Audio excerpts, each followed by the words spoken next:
Good afternoon. This is Dimitri Lascaris coming to you from the hills outside of Kalamata, Greece on January 26, 2025 with my latest rant of the week.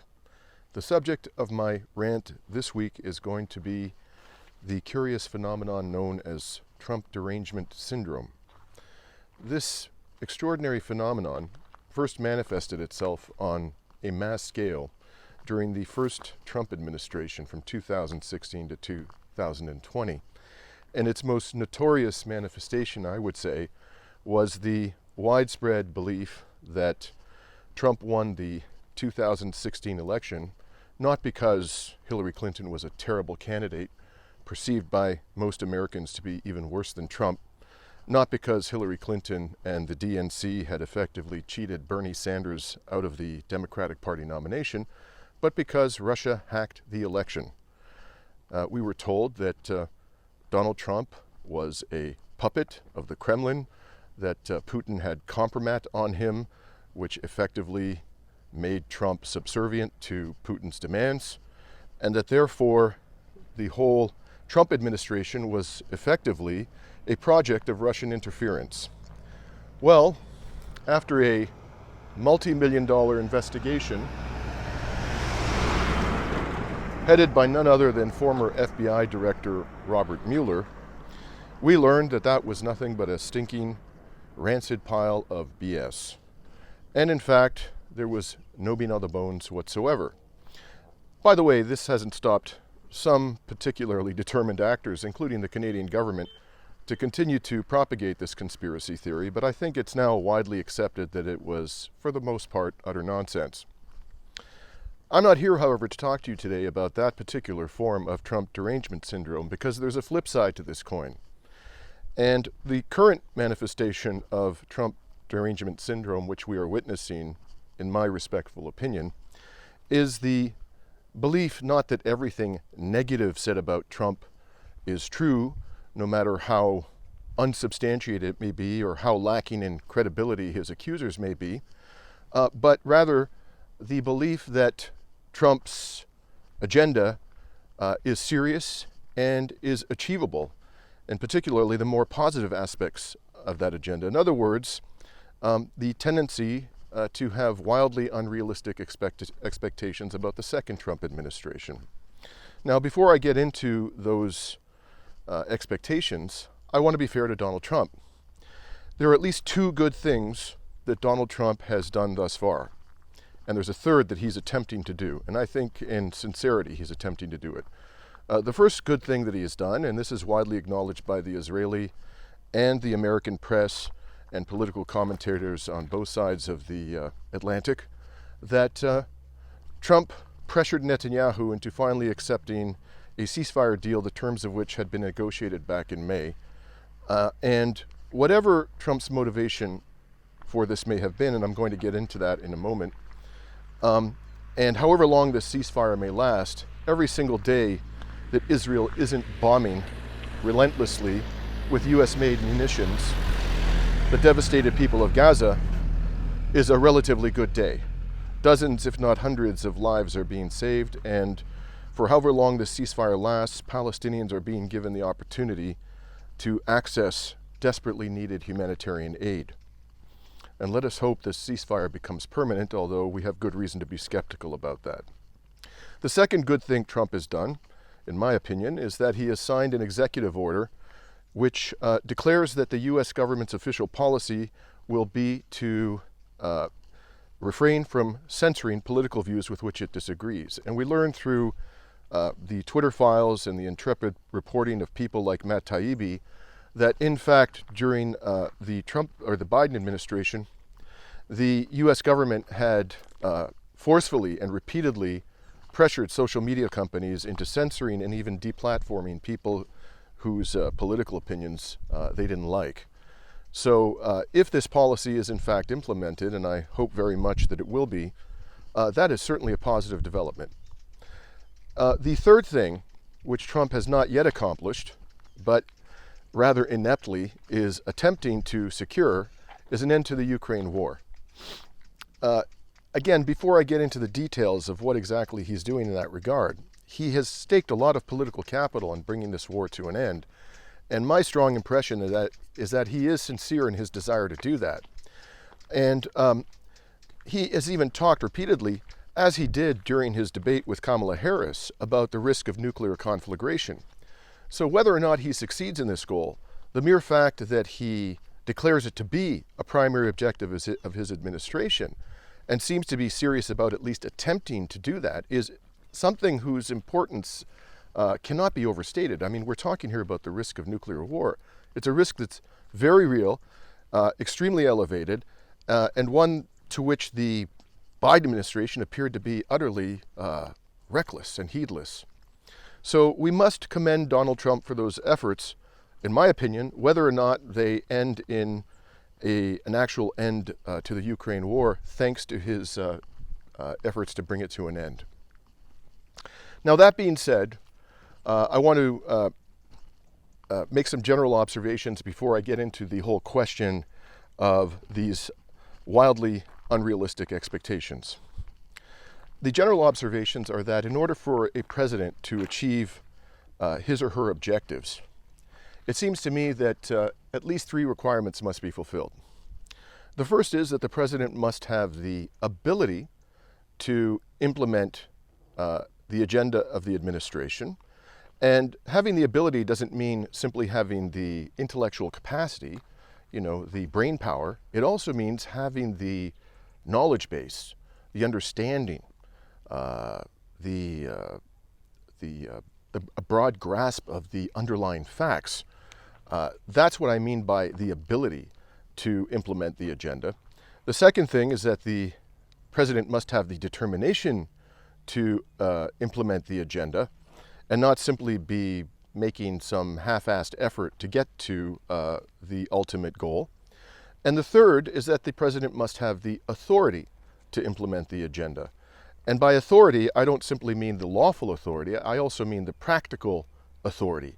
In other words, the president has to be able to overcome any resistance to his or her exercise of legal authority by, for example, Congress, the corporatocracy, the corporate media, or the bureaucracy.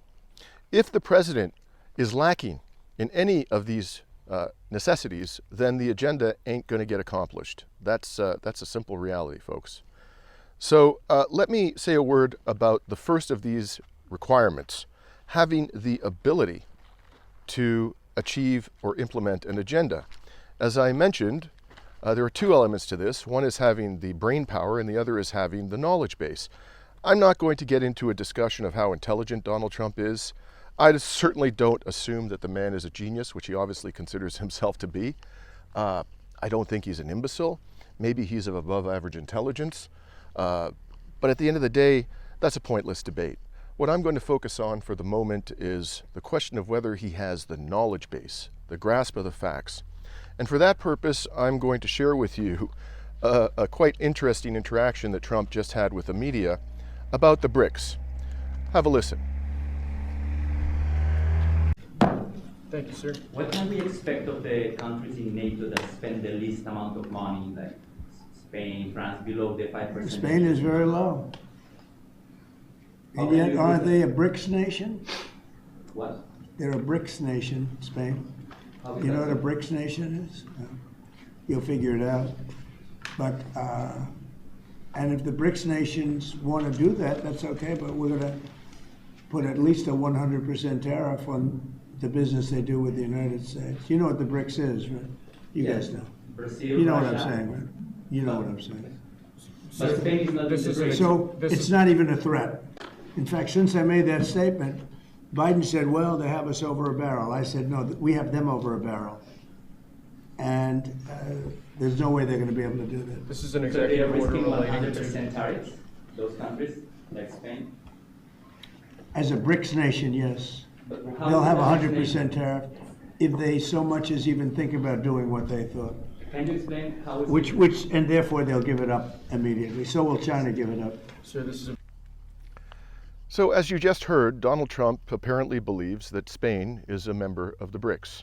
Spain, a NATO member, Spain, a member of the European Union, Spain, the westernmost state in Europe, continental Europe, is a member of the BRICS. Apparently he thinks that the S in the acronym BRICS stands for Spain. Well, as anyone could determine by conducting a simple Google search, actually it stands for South Africa, one of the 5 founding members of the BRICS. What I found most amusing about this interaction is that Trump was kind of gently wagging his finger at whatever journalist or so-called journalist was questioning him and asking that journalist if he or she understood what the BRICS is, as if Trump was some kind of an expert in the BRICS. That's obviously not the case. And this reminded me of a conversation I once had a very good friend of mine whom I met, a lawyer, back in the early days of my legal career on Wall Street. She talked to me about this tendency among some people who are extraordinarily unsophisticated to have an incredible degree of confidence in their opinions, and she called it aggressive stupidity. Well, I think what you just witnessed in that interaction between Donald Trump and the media about the BRICS is a classic example of aggressive stupidity. So let's get into the question of what I regard as the wildly unrealistic expectations that seem to be developing in a substantial part of the populace. The first of them revolves around the war, or I should say, the Israeli genocidal rampage in Gaza. While I readily acknowledge that the pressure Trump brought to bear through his envoy Steve Witkoff to bring an end to the slaughter is a good thing, and I'm happy to commend Donald Trump for having done that, whatever his motivation may have been, many people wondered, and I'm certainly one of them, whether there was a quid pro quo, whether Donald Trump struck a side deal with Netanyahu in order to get Netanyahu to finally do the right thing, if not for only a brief period of time. And in that regard, there was an extraordinarily revealing conversation that Donald Trump just had, I think within the last 24 hours, with the media on Air Force One about what is happening in Gaza and how he foresees this playing out. So please have a listen. On Saudi, Mr. President, you spoke to the Crown Prince. Did you discuss a normalization deal between Israel and Saudi? I discussed getting oil prices down. Because if you get oil prices down, Russia will stop the war. And Biden should have never allowed him to go up so high. When Biden let them go up to that level, he was just inducing Russia, which sells oil, to go into a war. So he should have never allowed. The Democrats, namely Biden, allowed oil prices to go up. That's one of the reasons that you have the Ukraine catastrophe. How do you bring it down? How do you bring the prices down? Volume. So you're talking about increasing production. Drill, baby, drill. Yeah. Can you tell us about your call with the King of Jordan today, please? It was a very good call. He's a friend of mine. I know him very well. I've gotten along with him over the years very well, and he's done a wonderful job. He really houses, millions of Palestinians, and he does it in a very humane way. And I compliment him on that. But Jordan's done an amazing job of housing largely Palestinians, and he's done it in a very successful way. So what was the subject of discussion? Was it Pretty much that. I said to him, I'd love you to take on more, because I'm looking at the whole Gaza Strip right now, and it's a mess. It's a real mess. So you'd like Jordan to house people from I'd Gaza? like him to take people. I'd like Egypt to take people. I'm talking to General El-Sisi tomorrow, sometime I believe. And I'd like Egypt to take people, and I'd like Jordan to take people. You're talking about probably 1.5 million people, and we just clean out that whole thing. It's over the centuries that's had many conflicts that site, and I don't know. It's something has to happen, but it's literally a demolition site right now. Almost everything's demolished, and people are dying there. So I'd rather get involved with some of the Arab nations and build housing at a different location where they can maybe live in peace for a change. Temporarily, or would they It could be either. It could be temporarily. It could be long term. Go ahead. So, as you've just heard, Donald Trump is publicly pontificating about the prospect of transferring 1.5 million, he said roughly 1.5 million Palestinians from the devastated Gaza Strip to Egypt and Jordan.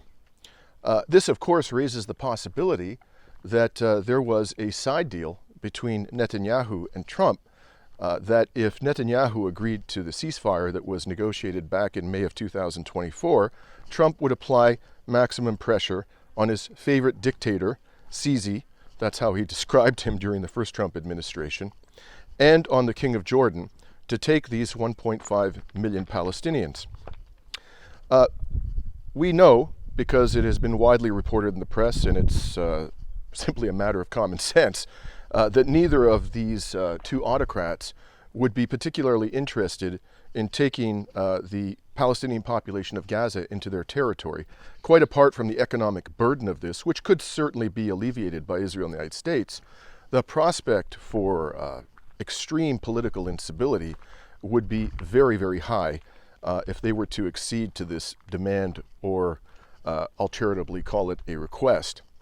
And in fact, I had a conversation very recently with a source whom I consider to be knowledgeable and trustworthy in Egypt, who confirmed that the Sisi regime is extraordinarily concerned about how the influx of a large number of Palestinians from Gaza into the Sinai or any other part of Egypt would affect the political stability of the region and in his country. And, given the ultimate fate of Anwar Sadat, who was assassinated after he did a peace deal with Israel, I think the man has every reason to be concerned. And of course, the King of Jordan has a tenuous grip on power, although he's been there for quite some time. I say that because, having been in Jordan, having followed developments there, spoken to people who are from Jordan, there's a tremendous amount of anger in the population, a large proportion of which is Palestinian, about Jordan's complicity in Israel's genocide. So whether or not Trump is going to be able to secure the assent of these two autocrats is an open question, but it is now absolutely crystal clear that he's going to try to do that.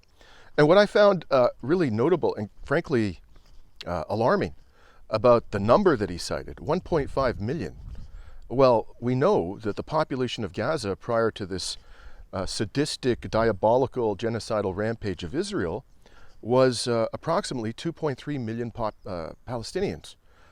What happened to the other 800,000 Palestinians? Does Trump think they're dead? Does Trump think that some proportion of those 800,000 Palestinians are dead and that the others are somehow going to leave stranded in Gaza amongst what he described as the vast devastation? He acknowledged that virtually the entire Gaza Strip, this is the President of the United States, pro-Israel to the hilt, he acknowledged that the entire Gaza Strip is effectively demolished. And we've been told for a year and a half by Western governments and by the fascistic Israeli regime that it has been taking extraordinary steps to protect the civilian population from the devastation that it has caused in its war, its so-called war against the Palestinian militants of the Gaza Strip. In any event, this raises a very serious question, and we should have always had such a question in our mind, given Trump's prior history, blessing Israel's illegal annexation of the Syrian Golan Heights, transferring the American embassy to Jerusalem from Tel Aviv, effectively legitimizing or attempting to legitimize Israel's illegal annexation of East Jerusalem, massacring a number of people in a strike, a drone strike in Baghdad, in which the top Iranian general, Qasem Soleimani, was killed. We should have always had a very serious question about whether this man was going to show the slightest bit of humanity to the Palestinian people and pursue in any serious manner some form of a Palestinian state. And now I think we have confirmation that he's not likely to do that at all. Where this is all going to head, who knows? But the signs are not particularly promising for this second Trump administration. Now, Trump, as you know, likes to characterize himself as a peacemaker. And as I've indicated, there is some evidence to back that up. And notably, his stated desire and his clumsy efforts to bring an end to the Ukraine war. I just want to note in that regard, he's always telling people, I didn't start any new wars. Well, let's say that's true. And who knows? The United States is always launching special operations in the non-Western part of the world that the public never learns about until much later, years after the fact. And he may well have done that and effectively launched undeclared wars during his first administration. But let's assume that he didn't do that. The fact remains, however, that even if he didn't start any new wars, he certainly did continue to prosecute grotesquely unjust wars. So, for example, although he said he was going to bring the war in Afghanistan to an end, he did not. He continued to occupy large swaths of Syrian territory for the express purpose, as he acknowledged, of taking Syrian oil. He continued to arm Israel to the teeth.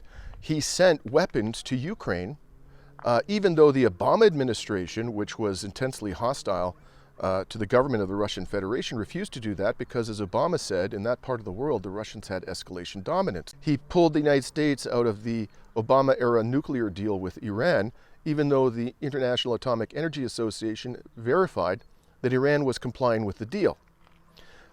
He, as I mentioned, assassinated Iran's top general. And the only reason why that didn't result in what probably would have been the most devastating war in the modern history of West Asia, if not its entire history, is because Iran showed quite considerable restraint.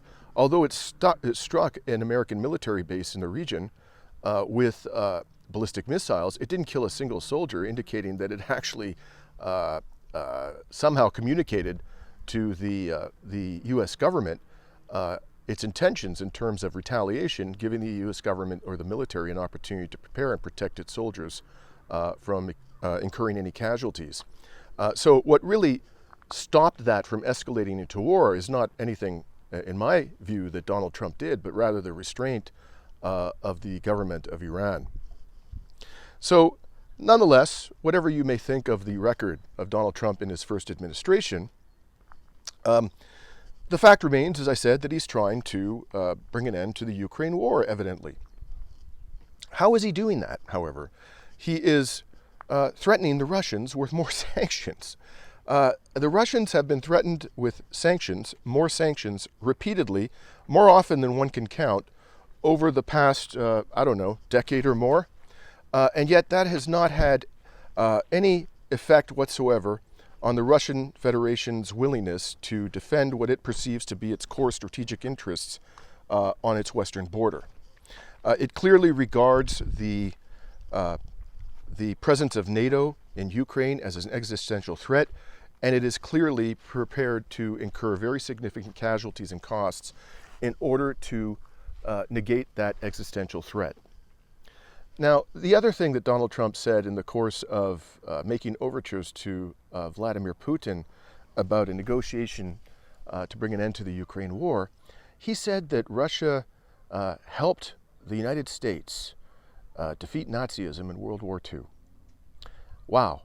And in the course of saying that, he said that the Soviet Union suffered 60 million casualties in the Second World War. Where he got that number, God only knows. It has been widely acknowledged for many years that the casualties suffered by the Soviet Union were 27 million. This is, of course, a staggering number. 16 million of those casualties, I'm talking about killed in action or civilians killed, were Russians.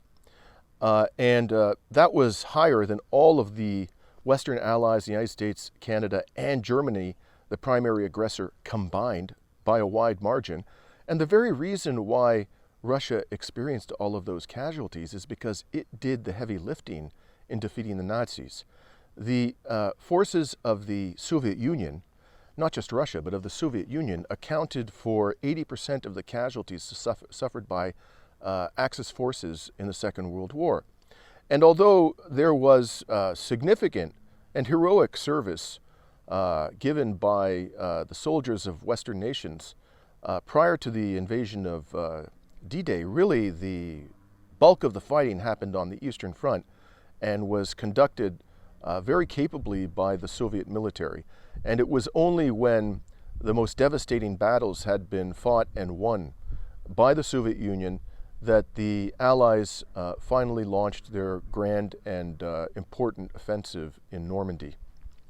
You know, telling the Russians this after they incurred so many casualties that they helped the U.S. to defeat the Nazism is a grievous insult and not likely to result in any kind of a meaningful negotiation toward the end of the Ukraine war. The other thing that Donald Trump said to the media in the course of making overtures to the Russian Federation about peace negotiations is that the Russians have suffered 1 million killed in action in the Ukraine war. Now, again, there's absolutely no evidence to back this up, and it displays a stunning degree of ignorance that Donald Trump would assert this. Why do I say that? Well, first of all, let me acknowledge that probably the only people who actually know how many killed in action there are is Vladimir Putin and his inner circle. I don't purport to be certain of that number. I don't think anybody in the halls of Western power are either, or could be, unless they have some spy highly placed within the Kremlin. Now, what we do know is that a media organization by the name of Media Zona, who was founded by two of the members of the anti-Putin rock group Pussy Riot, and has funding of dubious provenance, along with BBC Russia, have been poring over open sources to determine how many Russian soldiers have been killed in the Ukraine war. They've been looking at obituaries, social media posts, and any other open sources they can access. And I assure you, if you haven't figured it out already, that Media Zona and BBC News Russia are intensely hostile to the government of Vladimir Putin. And they reported in November of 2024 that up until that point in time, they had identified approximately 81,000 soldiers who had been killed in the Ukraine war, Russian soldiers, of course. They said in that same report that the number is probably significantly higher, and that's certainly true, I imagine, because not every death of a Russian soldier is going to appear in open sources. But even if we increase it by, let's say, 20%, the figure of 81,000, you get a number roughly in the range of 100,000 killed in action, which is 1/10 of the number cited by Donald Trump. Now, again, this doesn't make sense for additional reasons, the number of 1 million killed in action, and that is that it is widely acknowledged by military experts and even the Western corporate media has been virtually for the entirety of the Ukraine war that Russia has an enormous advantage in artillery and has had from day one. And it's also been widely acknowledged that the majority of the casualties sustained by both sides in the war have resulted from artillery strikes. In addition, Russia has, and this has also been acknowledged, a very significant advantage in terms of air defenses, in terms of combat aircraft, hypersonic missiles, and other forms, subsonic missiles. And those obviously account for a very large proportion of the casualties on the Ukrainian side. So when Donald Trump gave the figure of 1 million killed in action for the Russian side, while at the same time asserting that the Ukrainians had suffered 700,000 killed in action, this math just didn't add up at all. How is it that Russia has nearly 50% more soldiers killed in this war when it has retained throughout the war such an important advantage, 5-1, up to 10-1 in artillery, which is the principal means by which soldiers are being killed and wounded in the war? And finally, another reason for which this number doesn't make any sense is that, according to historical experience, the wounded in a war typically outnumber the killed in action. So that means that Russia's total casualties, if it had 1 million killed in action, would be probably well in excess of 2 million soldiers. There's no indication that Russia has ever committed a total of 2 million soldiers to combat in the Ukraine war. Are we to believe that the entire number of soldiers, every single soldier who has been assigned to combat in the Ukraine war has been either killed or wounded? I mean, this is simply preposterous. And of course, I would imagine that the purpose, if Donald Trump believes in this number, he would certainly understand that, citing this enormous figure would be problematic for the Russian Federation, because the larger the number of soldiers killed on the Russian side, the harder it is for the Russian government to justify to the Russian people its efforts to negate what it regards as an existential threat on its western border. At the end of the day, you add all of this up, it is not conducive to any kind of a productive or meaningful negotiation to bring an end to the Ukraine war. So while I commend Donald Trump for wanting to end it and for trying to end it, I seriously question whether he has the ability to end it, as should you, in my respectful suggestion. Now, I'd like to talk for a moment about some of the domestic priorities of the Trump administration. Trump has stated that he wants to bring under control what he regards as escalating and severe levels of crime in the United States. I don't think that the statistics bear out the suggestion that there has been a rapid increase in crime levels in the United States since Trump left office. But whatever the case may be in that regard, the fact of the matter is that the United States has the largest incarcerated population in the world. It has 20% of the world's prison population and only 5% of the total global population. The United States has taken a quote-unquote tough-on-crime approach for many years, and if that hasn't succeeded up until now in bringing crime levels down to a point that Trump would find tolerable, you're not going to bring them down by incarcerating more people for longer periods of time. And furthermore, if you're going to bring crime down, you have to address the underlying causes of crime. And that means, you have to address poverty. You have to address homelessness. You have to address the substance abuse. And there's absolutely no indication that Donald Trump has any desire to do that. He doesn't give a damn about the poor or the homeless of the United States. I'm not aware of him ever having given any kind of a speech in which he evinced any sympathy for the poor or the homeless of the United States. He certainly hasn't put forward an agenda that's going to deal with the issues of poverty and homelessness. And then he's talked, of course, about the influx of drugs from the southern border and how there's a drug crisis in the United States. Well, of course, there is a drug crisis in the United States, but militarizing the border and escalating the war on drugs isn't going to work. It has been proven through decades of experience that the so-called war on drugs is a miserable failure. Again, you have to address the underlying causes of drug consumption, of substance abuse, if you're going to have any hope of bringing it under control. Trump also presents himself as a populist. We're to believe that he is a champion of the working man. Well, I found it curious in light of that depiction of Trump that at his inauguration, many of the world's richest men assembled to pay homage to the incoming emperor, including Jeff Bezos, Elon Musk, Mark Zuckerberg, and a bevy of other fat cat and money gluttons. But that perhaps was just all for show. What is of particular interest to me when it comes to the question of being a champion of the working man is how are you going to do that when you're going to cut taxes on the wealthy and on the corporatocracy? And that's very clearly what Trump intends to do. And that is going to limit the United States' ability to strengthen or even maintain existing social programs which are already too weak for the general population. Trump and the Republicans also like to represent themselves to be fiscally responsible. Well, the Trump tax cuts, which came into effect in 2017, many of them are scheduled to expire at the end of 2025. Now that Trump is back in the White House, and given his rhetoric, now that he has control of the Senate and the House of Representatives, it is very likely that those tax cuts are going to be expended. The current U.S. deficit is $1.8 trillion. That was the number in 2024. The nonpartisan Congressional Budget Office estimates that extending the 2017 tax cuts for another 10 years is going to add $4.6 trillion to the deficit. The total government debt of the United States is now in the range, I believe, of about $36 trillion.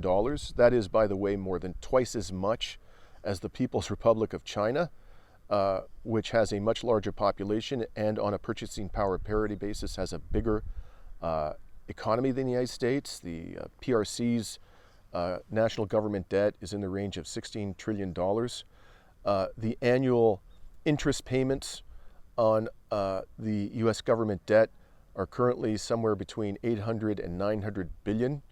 And it is estimated by the Congressional Budget Office that if current trends persist, the annual interest payments on U.S. debt are going to rise to $1.7 trillion. That's just the interest on the debt by 2034. There's absolutely no indication that Trump is going to bring deficit spending under control, that he is going to reduce the debt.